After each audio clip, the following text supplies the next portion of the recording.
大家好，我是阿健，做一个温暖的厨师。煮荷包蛋可是有技巧的，如果你老老实实的等水开了以后，再把这个鸡蛋打进去，我跟你说，这鸡蛋就算让你给浪费了，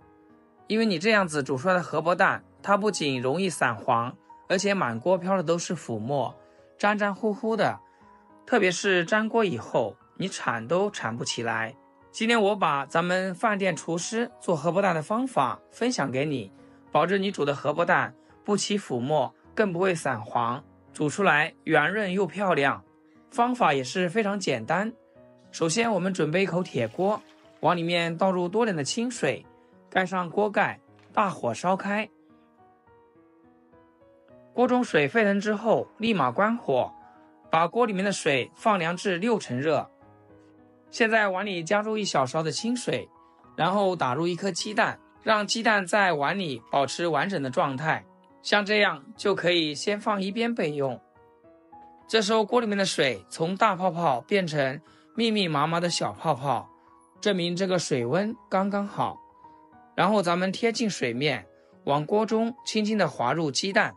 这个就是蛋黄不散的一个关键，一定要记住了。亲爱的朋友们，制作视频不易，为了让更多的人知道咱们这个方法，还请你动动发财的手，帮我点个小小的红心，顺便收藏起来，方便你以后想对照做的时候还能找到咱们这条视频，非常感谢。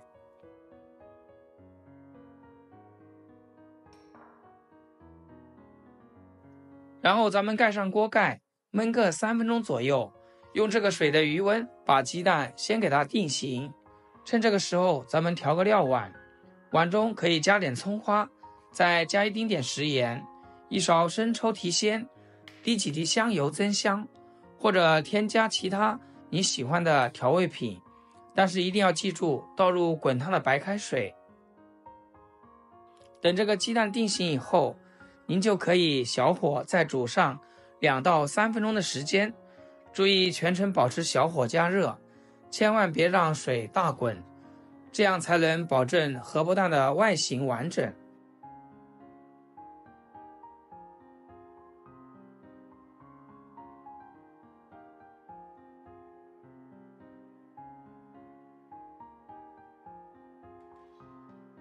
时间一到关火，您看这煮好的荷包蛋，外形圆润饱满，蛋白洁白如玉，像小云朵一样浮在水面上，一点浮沫都没有。用勺子轻轻一捞，完整又好看。凑近闻一闻，还有淡淡的鸡蛋清香，看着就让人食欲大增。用勺子把荷包蛋轻轻盛入调好的料碗里，滚烫的汤汁瞬间裹住荷包蛋，